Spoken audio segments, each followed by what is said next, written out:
제 말 잘 들리시나요? 네, 네. 네, 감사합니다. 잠시만 화면 공유 좀 하겠습니다.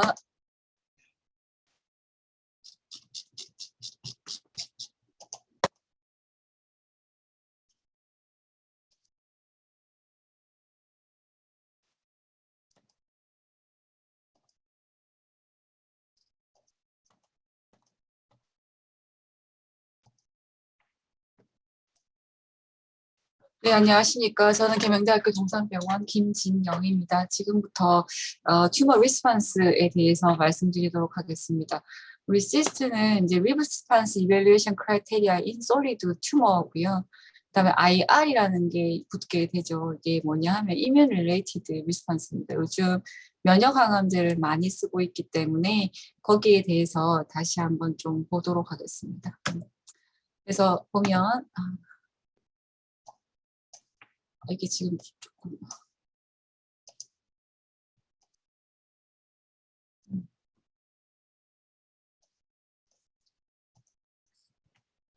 죄송합니다. 제가 화면에 지금 좀 뭔가 이상한 게 보여가지고요.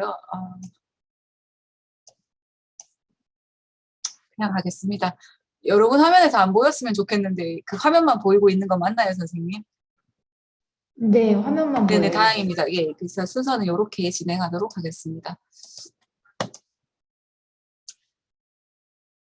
이게 그 리세스의 히스토리부터 먼저 보시게 된다면 튜머 리스판스를 이제 객관화해야 되겠다. 그냥 주관적으로 봐서는 안 되겠다라는 개념이 들어온 게 1960년도고요. 79년도에서는 WHO에서 이제 2디멘전으로 그 종양의 반응 평가에 대해서 언급을 하게 됩니다.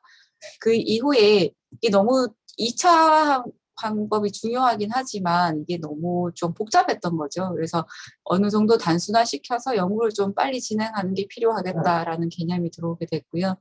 2000년도에서 드디어 이제 우리가 알게 되는 위시스트 크라이테리아가 들어오게 되고 이때는 이제 쉽게 설명드리면 한 장기당 뭐 5개 정도 있어야 되고 전체는 10개를 할 수 있고 이러다 보니까 이것도 복잡하다. 그래서 만들어진 게 오늘 공부하게 된 업데이트에 대한 내용입니다. 그래서 이제 환자가 치료를 하는 데 있어서 우리도 하다 보면 글로벌 트라이얼이고 페이즈 3고 그다음에 시험약이 들어가면 좀 더 좋게 보려는 경향이 있습니다. 그래서 그런 것들을 좀 객관화시키고 이게 정말로 PD인지 아닌지를 클리니션의 판단을 좀 더 믿게 되는 것도 있지만 객관화된 자료를 보다 단순하게 남기기 위해서 했다고 보시면 됩니다.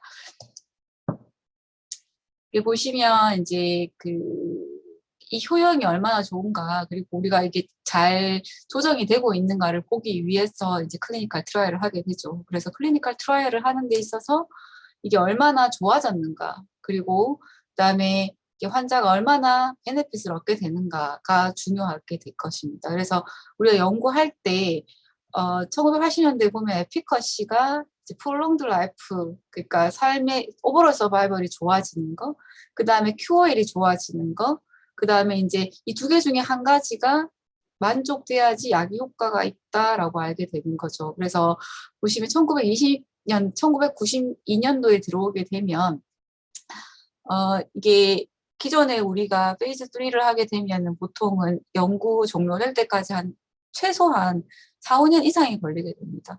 그렇게 됐더니 좀 문제가 되는 거죠. 그리고 더군다나 시리어스 이벤트가 생기게 되면 뭔가가 또 이제 약 효과는 좋지만 어떤 사람한테 효과가 좋고 어떤 사람은 주의를 해야 되고 이런 것들의 개념이 들어오게 되면서 클리니컬 베네피트가 어떻게 되는가가 엔드 포인트로 오게 됩니다.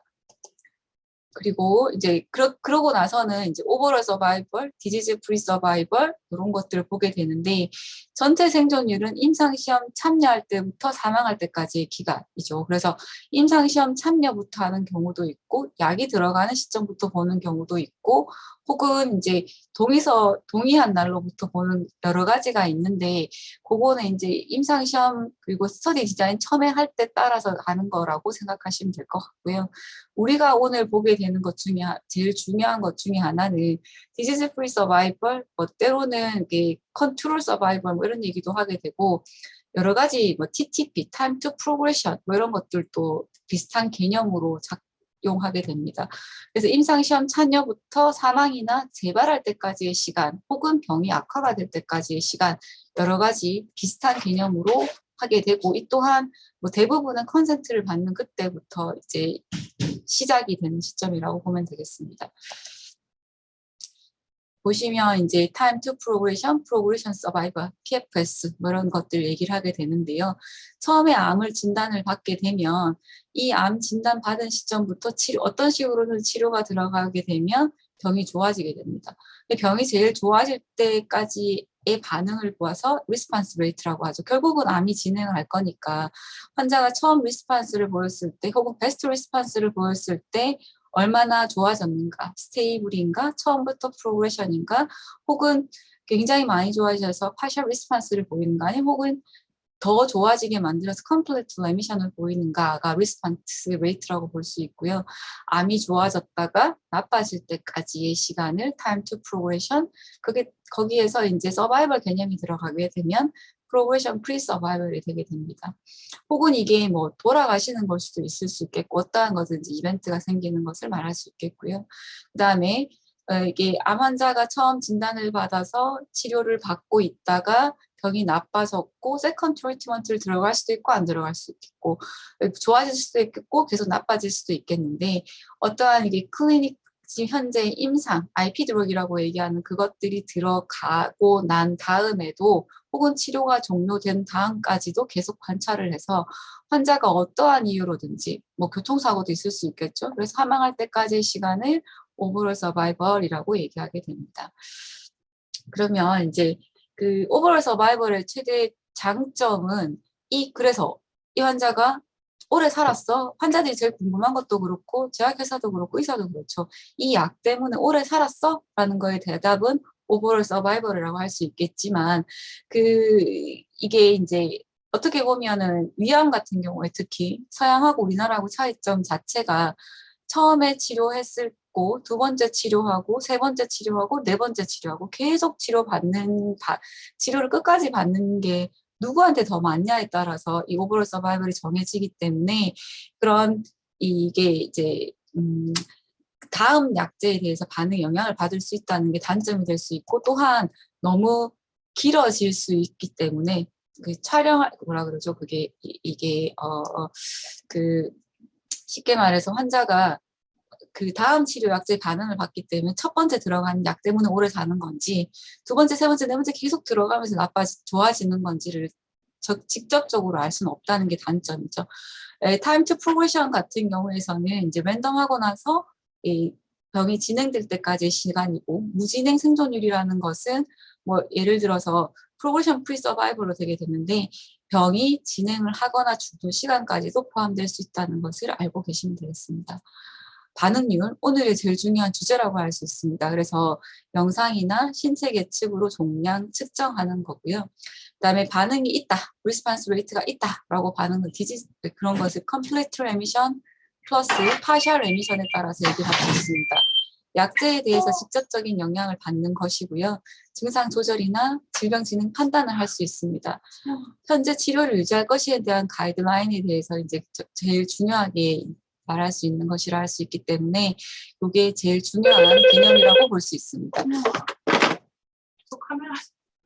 그래서 이제 그 병변을 보시게 되면 이제 병이 가장 긴 롱기스트 다이아미터를 측정할 수 있게 되고요. 메저러블 리전이라고 하는 것은 종양 리전인 경우에서는 롱기스트 다이아미터고, CT 같은 경우에서는 이제 1cm 이상인 경우를 말하게 됩니다. 그래서 이제 자로 측정하는 경우 클리니컬 이그제미네이션은 1cm까지 측정하게 되고요. 그다음에 엑스레이로서는 2cm까지 측정하게 됩니다. 여기서 주의할 점이 있는데, 이 말리넌트 림프노드 같은 경우에서는 CT 스캔으로 측정을 했을 때 숏 다이아미터가 15mm까지 돼야지 가능한 것으로 되어 있습니다. 보시는 것처럼 이제 그 롱기스트 다이아미터 같은 경우에서는 이렇게 재는 거고요. 숏 다이아미터에서 측정되는 거는 이렇게 보시면 이 롱기스트 다이아미터가 아니라 이 숏 다이아미터에 대해서 측정할 수 있는 것이라고 볼 수 있겠습니다. 지금 보면 림프노드 메저먼트를 설명을 드리면 지오그래픽한 부분이 보일 수 있고, 그 다음에 이제 림프노드 이렇게 보이는 부분이 있을 수 있는데, 이 부분을 보시게 된다면 제일 좋은 거는 이제 리퓨러서빌리티가 있고, 그다음에 숏 다이미터 이렇게 보이는 것을 볼 수 있겠는데 이렇게 롱기스트 다이미터를 재는 게 아니라 롱에서 이렇게 퍼펜디큘러하게 직각을 보이는 부분을 이제 재는 것이 정답이라고 할 수 있겠습니다. 그래서 우리가 측정을 할 때 주의할 점은 여기 보시면 이 긴 부분을 측정 1cm가 넘어가야 되는 경우가 있을 수 있겠죠. 그래서 복부림 피설 같은 경우에는 대부분 15mm를 넘는 것을 얘기를 하는 경우가 많고 경우에 따라서는 10cm, 10mm를 넘게 되는 경우를 말하고 있습니다. 그래서 이 롱기스트 다이아미터가 10m가 넘어가게 이렇게 롱기스트 다이아미터 중에서도 요게 요 부분을 재는 게 아니라 이게 퍼펜디큘러하게 재야 되기 때문에 그 부분이 이제 임상 연구할 때 좀 단점이 될 수도 있겠습니다. 보시면 이제 측정하지 말아야 될 부분이거든요. 그래서 이게 보시면 이제 위에 보시게 되면 정상을 건너서는 측정을 하면 안 되고 논튜머 리전이 포함되면 안 됩니다. 즉 혈관을 지나가거나 아니면 이제 정상 부분이 포함되면 안 되는 거죠. 보시면 이제 점점이 찍혀 있는 부분이 이렇게 보이는데 정상이 포함되면 안 되기 때문에 리피드를 이렇게 재현성이 있고 그리고 이제 이 부분에 대해서 여러 가지가 뭉쳐지게 되면 안 되는 것으로 되어 있습니다. 이렇게 보시는 것처럼 이런 왼쪽에 보이는 사진 부분보다는 오른쪽에 보이는 부분을 측정을 하셔야 되고 종양 부분이기 때문에 임파선은 퍼펜디큘러한 부분을 재야 되고 종양 부분은 이제 1cm가 넘어가는 부분을 측정하게 되어 있습니다. 다음은 이제 non-measurable 리전에 대해서 말씀드리도록 하겠습니다.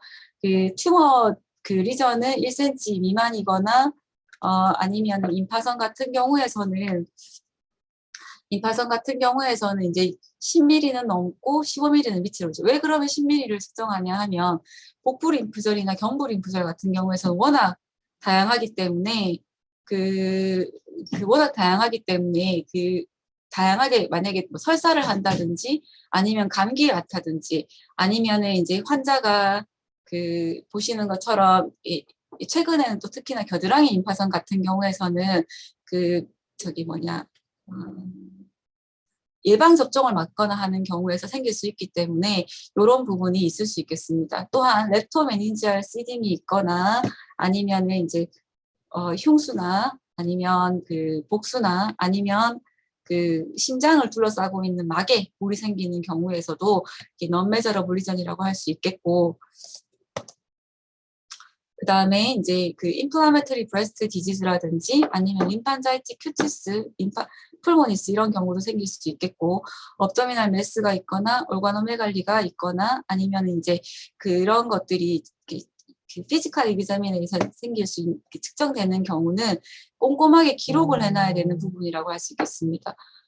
측정이 불가능하죠. 왜냐하면 재현성이 없고 CT에서 이제 어디서 어디까지 측정해야 될지도 모르기 때문에 그렇습니다. 이렇게 보면 시스틱 리전은 이제 심플 시스트 같은 경우에서는 하시면 안 되고요. 그 다음에 로컬 테라피 즉 RT 같은 것도 이렇게 받았는 부분이라면 적극적으로 반영되지 않는 부분이기 때문에 생길 수 있겠습니다. 그래서 이제 시스틱 리전이지만 심플 시스트는 안 되고 보시는 것처럼 종양에 의해서 아큐파잉된 리전이 있다면 가능할 수 있겠습니다. 그래서 베이스라인과 이제 그런 감별을 보시게 되면 CT가 가장 재현성이 높고 접근성이 쉽기 때문에 모든 영상 그런 검사 특히 이제 리스폰스 레이트를 보는 게 주된 클리니컬 트라이얼에서는 이게 가장 이제 많이 쓰이게 되고요. 근데 이게 CT 슬라이스 티크니스가 보시게 되면 이제 이미지 넘버 옆에 보면 이게 티크니스가 적혀 있습니다. 그게 5mm 미만인 경우가 돼야지 아마 들어갈 수 있는 걸로 모든 클리니컬 트라이얼로 되어 있고요. MRI는 재현성이 있다면 가능하지만 그런 예를 들어서 재현성은 있지만 뼈 쪽에서 심플 시스트라든지 방사선을 받았던 부분인데 only MRI에서만 되고 그 부분만 있다면 그거는 타겟 리전이 없는 경우로 보셔야 됩니다. 그래서 이제 슈퍼피셜하고 자로 쟀을 때 10mm 이상이면 이제 측정될 수 있고요. 엑스레이에서는 2cm 이상이 가능합니다. 그리고 이제 초음파라든지 내시경이라든지 아니면 이제 복강경이라든지 이런 경우에서는 불가능한 걸로 되어 있고요. 튜머 마커나 사이톨로지, 히스톨로지는 이렇게 불가능한 걸로 되어 있습니다. 이게 왜 그러냐 하면은 이제 경우에 따라서 참고를 할 수 있지만 이게 그런 경우는 재현성이 없고 사람 따라서 달라지기 때문에 이런 것들은 이제 참고만 하시지 여기에 뭔가가 있다면 반드시 CT나 위에 그런 클리니컬 트라이얼에서 인클루전에서 해당되는 것만이 가능할 것으로 생각하시면 되겠습니다. 이렇게 보시는 것처럼 이제 그 페이즈나 아니면은 메소드나 뷰어에 따라서 달라지는 경우가 생길 수 있겠는데요. 요게 이제 아트리얼 페이즈, 포털 페이즈. 아트리얼 페이지에서는 이렇게 굉장히 많이 이넨스가 되는데 포털 페이지에서는 한 군데만 되고 이렇게 된다면 제일 잘 보이는 게 아트리얼 페이지이긴 하지만 리프로듀서빌리티가 가능한 부분을 봐야 된다라고 생각하시면 되고 MRI 같은 경우에는 굉장히 많죠. 굉장히 이게 사진도 많고 그런데 어떻게 보면 되게 좀 재현성이 좀 떨어지고 이렇게 베이그한 경계를 보이기 때문에 그런 경우에서는 이제 사용하기가 좀 어렵습니다. 그래서 CT에서 보시는 것처럼 이것도 여긴가 싶은 부분이 있다면 확실하게 이제 페이지를 정하고 영상의학과 선생님하고 상의를 해서 이 부분은 재현성이 있고 또 1cm가 넘어가고 그다음에 확실한 종양이 맞다는 부분만 하셔야 될 것으로 판단이 됩니다. 그래서 타겟 리전 같은 경우에서는 사이즈의 기준으로 해서 선택을 하셔야 되고 그 다음에 재현성이 반드시 필요하다. 그리고 한 장기당 최대 5개까지 가능하고 한 장기당 최대 2개까지 가능을 하고 타겟 리전 5개를 넘어가지 않는 게 원칙입니다. 넌 타겟 리전 같은 경우에서는 이제 암 때문에 생기는 보이는 부분이라고 판단되는 거고 이제 뭐 눈에 보이건 없건 CT에서 보이건 없건 계속 팔로우를 해야 되는 상황이고 처음에 스터디 들어갈 때 반드시 이거를 기준을 잡아가지고 이게 있다라는 것을 보고 지속적으로 팔로우를 해야 되는 리전이라는 걸 알고 계셔야 됩니다. 보시면 이제 그 가장 재현성이 높은 부분을 봐야 된다. 보시면 밑에 레벨에 있는 것은 작지만 임파선이고 간격가 고정되어 있고 누가 봐도 이거는 계속 보일 리전이기 때문에 이 부분을 타겟으로 하는 게 좋고 위암 같은 경우에는 이런 게 없는 경우도 가끔 있죠. 그래서 위장 옆에 붙었는 임파선이 이렇게 있지만 경계가 좀 불분명하고 이게 위장의 메스인지 혹은 이제 뭐 위장을 좀 부풀려서 바로 베이스라인 찍으려고 봤더니 없어지는 이런 경우라면 이게 하지 않는 게 좋겠습니다. 그래서 보면 이제 타겟 리전이 제일 큰 걸로 해야 될까라는 부분이죠. 그래서 보면 이제 이게 무슨 말이냐 하면 베이스라인에는 보시는 것처럼 이렇게 보이는 부분이었다면 팔로우를 했더니 몇 프로 좀 더 빵빵해졌습니다. 만약에 이게 림프 노드라면 롱기스트의 쇼덱스시 때문에 큰 변화가 없겠지만 이게 솔리드 리전이기 때문에 종양에서 이제 제일 큰 부분을 여기서부터 이까지 봐야 되는 경우이기 때문에 좀 달라질 수 있다고 볼 수 있습니다. 그래서 이렇게 재는 게 아니라 이렇게 가로로 제일 큰 부분을 장기에선 재야 된다라는 걸 알고 계셔야 됩니다. 그래서 보면 프라이머리 엔드 포인트가 오브젝트 튜머 리스판스다. 그럼 반드시 베이스라인에서 메저러블 리전이 있어야 됩니다. 근데 튜머 프로그레션이다.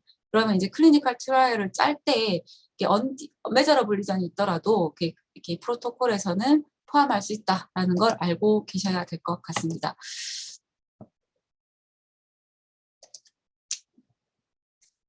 이렇게 보시면 이제 그 썸머리를 우선 보시면 이제 리전이 있다고 생각을 하고 보면 메저러블 리전, 넌 메저러블 리전이 있고요.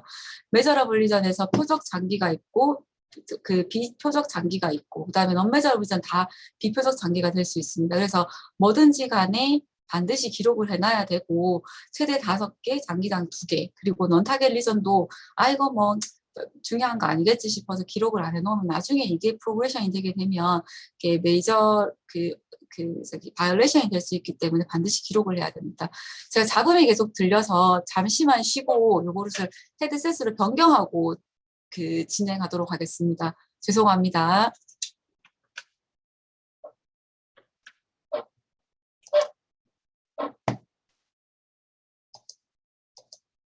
선생님 제가 5분만 있다가 지속하도록 하겠습니다. 안내 좀 부탁드립니다.